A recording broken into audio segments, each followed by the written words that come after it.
For as long as there's been evil in the world, there has been the League.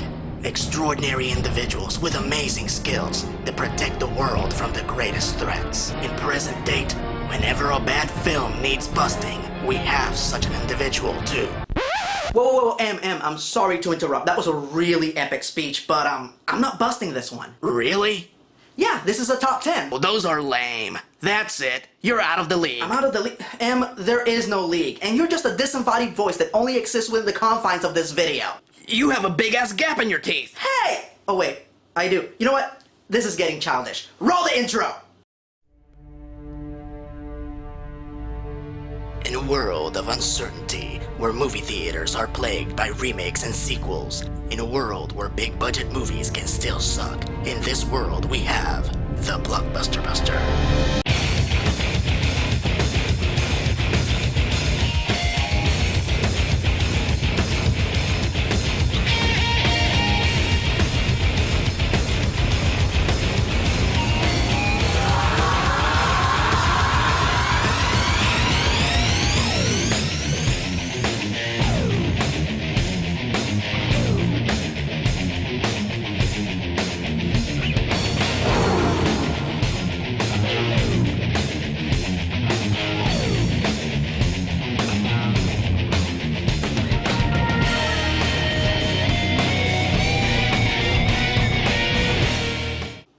Greetings fanboys and fangirls, I'm Erod and I'm the Blockbuster Buster. Now a lot of you have fallen under the impression that I hate Hollywood, when that's not true. What I hate is the degree of carelessness that sometimes goes into the adaptations, remakes, and sequels that they make. Now, if there is one individual who absolutely hates Hollywood without exception, it's Alan Moore.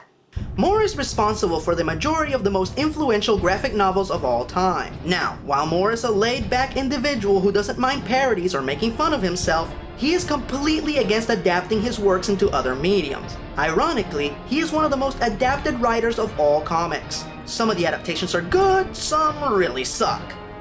But today we're gonna look at one that straddles the fence, as it wasn't very loyal to the source material, but most people feel that it wasn't that bad. Of course, I'm talking about the League of Extraordinary Gentlemen. Moore's own take on a 19th century steampunk superhero crossover. Very much like the JLA and the Avengers, who combine characters from separate comics into one team, the League combines famous characters from celebrated works of literature into one formidable unit. We have Hunter and Adventurer Alan Quatermain, Dracula's Bride Mina Harker, Pirate and Inventor Captain Nemo, the Invisible Man, Dr. Jekyll and his monstrous alter ego Mr. Hyde. Now, as much as I enjoy this film, I have to admit that it's not without its lame moments. As usual, I warn all of you who haven't seen this film yet that there are spoilers ahead, so if you haven't seen this movie, you might want to stop the video here. However, if you're ready to see the League lamented lameness, then join me as I count down the top 10 lame LXG moments. Number 10! Now, I'm technically cheating with this one, as what I'm about to mention is never actually mentioned within the movie, but it's still worth bringing up. What is with the stupid abbreviation? LXG? What? First of all, I'm a terrible speller, and even I know that the word extraordinary doesn't begin with the letter X. So this leads me to believe that this was a stupid marketing ploy to make the movie look trendy and cool, using visual cues that are familiar to us, like abbreviating the team's name, just like the JLA. And cramming an X in the middle so we would subconsciously associate it with X-Men. All in all, this is the kind of focus group marketing committee bullshit that would make Alan Moore roll his eyes and say, "Fuckers." Number 9! Early in the movie, as the League is being assembled, Nemo introduces one of his inventions. What in God's name is that? I call it an automobile. Later, when the League arrives in Venice to stop the Phantom from destroying the city using explosives, Sawyer emerges from the Nautilus driving the automobile. Care for a spin? And what's wrong with this scene, you might ask? When the fuck did Sawyer learn to drive the damn thing? Firstly, Sawyer wasn't one of the team members who got to ride in the car when Nemo first introduces it. So there is no way he could have learned merely by watching the driver. And secondly, the rest of the time he's on the Nautilus as the team makes their way to Venice. So did he learn to drive while he was on board the Nautilus?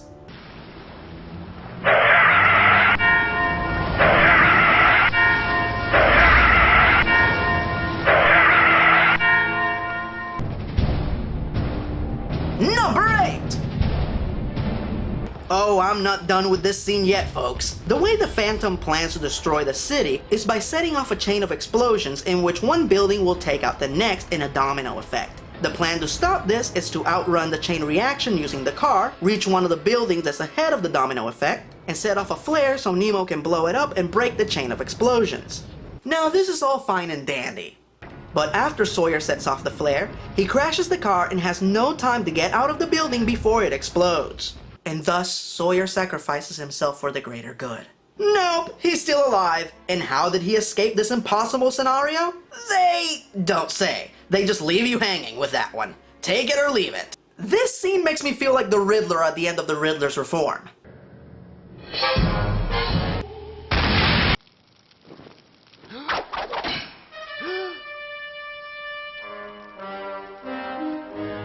Impossible! My trap was perfect! How did he do it? I have to know! Somebody tell me! It's not fair! There was no way, I tell you! No way he could have gotten out! Somebody tell me! Do you hear me? Somebody tell me how he did it! I have to know! I have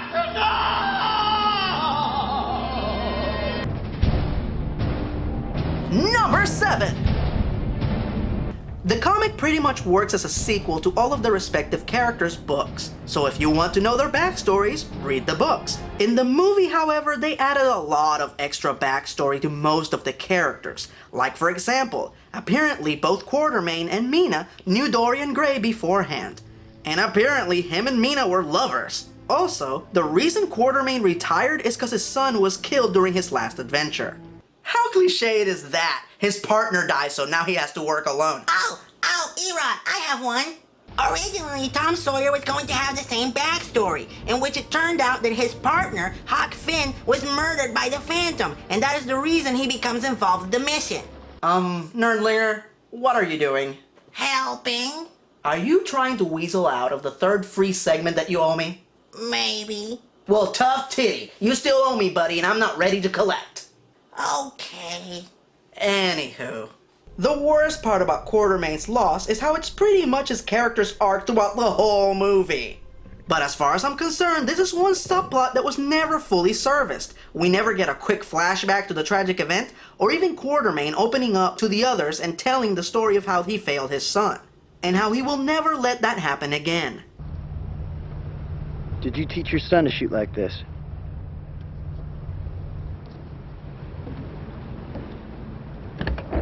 Quartermain? Long story short, if you're not gonna give a subplot the attention that it needs, don't bring it up. Number 6! One of the coolest aspects about the comic is how most of the members of the team are either villains or alleged villains, who only agreed to be part of the team to receive amnesty in return. This creates a lot of tension in the League, as any one member could turn on the rest at any moment. That tension is completely absent in the movie, where they shoehorned in Dorian Gray into the team, and it's fairly fucking obvious that he will be the one to betray them all.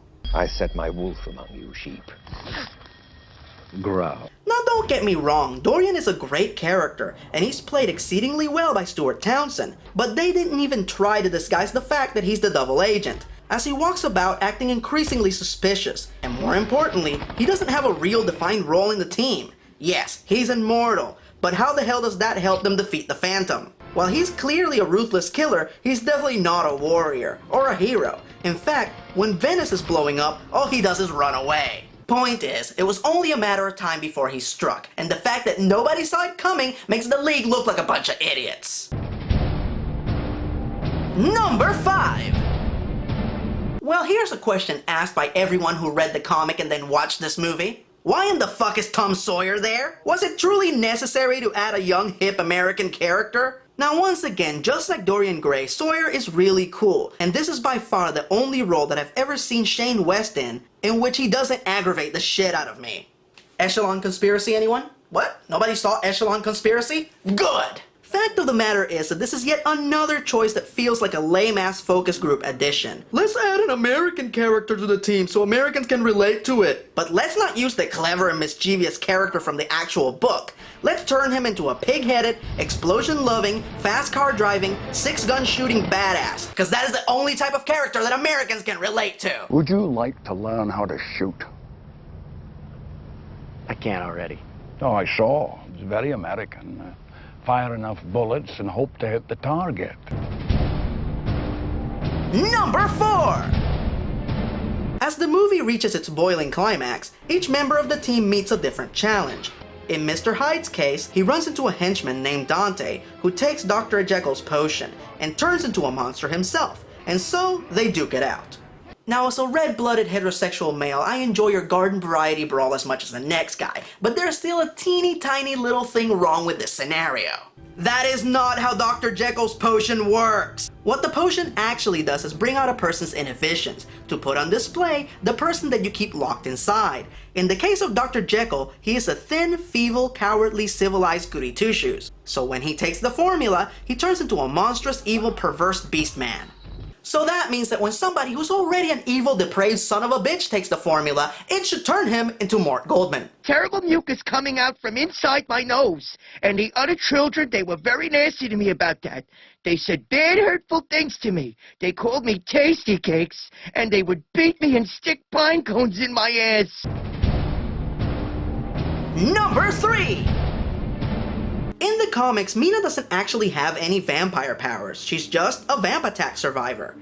In the movie, they gave her powers, and this doesn't bother me so much, since it's a good excuse to have her join in the action sequences. However, if they're going to give her vampire powers, at least be fucking consistent! She shouldn't be outside in the daytime. Any other vampire would be going Human Torch right about now. And the other thing is that during the Venice sequence, the vampire effects look like shit. This doesn't look scary, this doesn't look cool, it just looks really, really... Lame. Number 2! Now, as I've said before, in the comics, characters like Mr. Hyde agreed to be part of the team to be absolved of their crimes. However, Mr. Hyde is still pure evil, and usually needs some form of coercion to get him to cooperate. Mina is usually the one to keep him under control, either through gentle persuasion or using some kind of juvenile incentive. My favorite example of this is when the team needs Hyde to fight some alien invaders, and all he asks for in return is to touch one of Mina's breasts, to which she begrudgingly agrees for the greater good. In the movie, Hyde agrees to help just cause. They never really give a reason for him to suddenly be a good guy. They catch him and make him the offer and he's like, okay.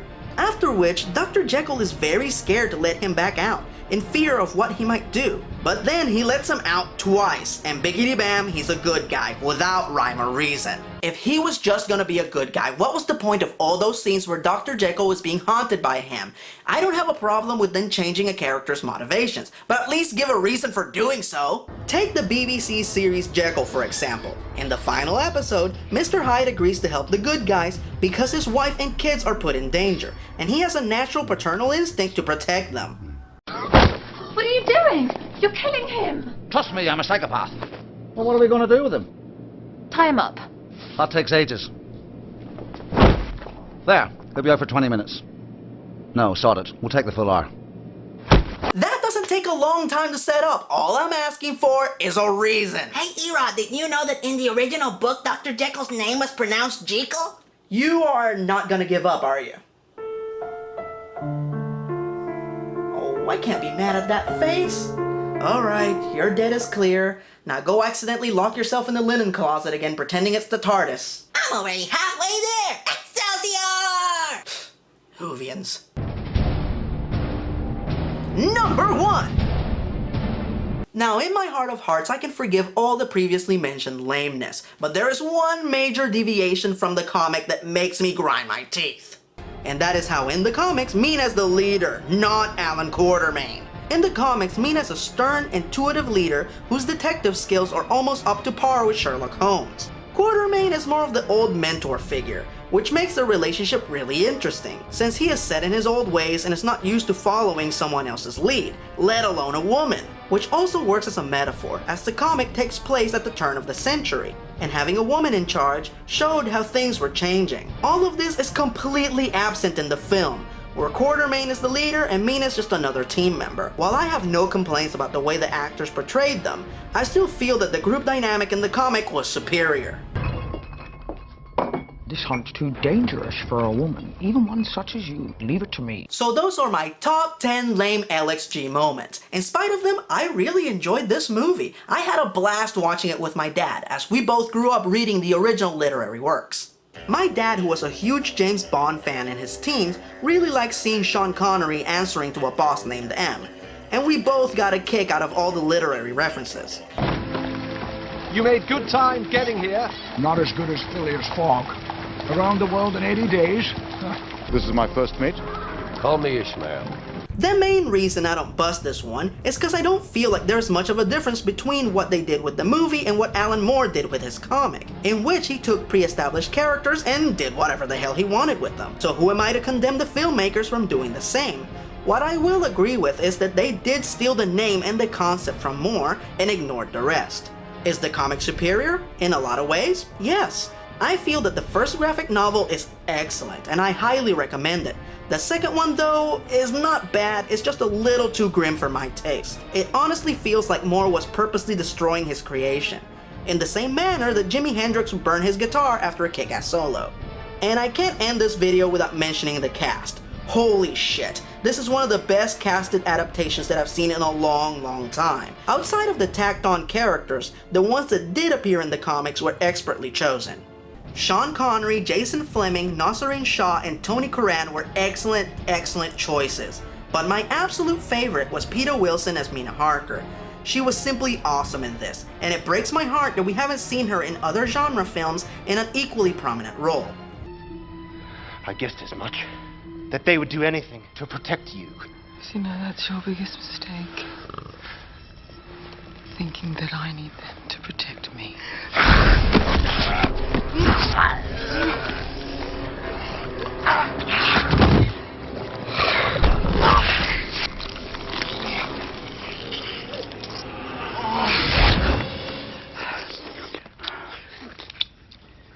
Extraordinary. And lastly, the Mr. Hyde makeup is fantastic. I especially like how there's a scene in this movie where he beats the shit out of a CG monster. Now that's a metaphor that I can appreciate. Next week is back to basics. Until then, I'm Erod, and I'm the Blockbuster Buster.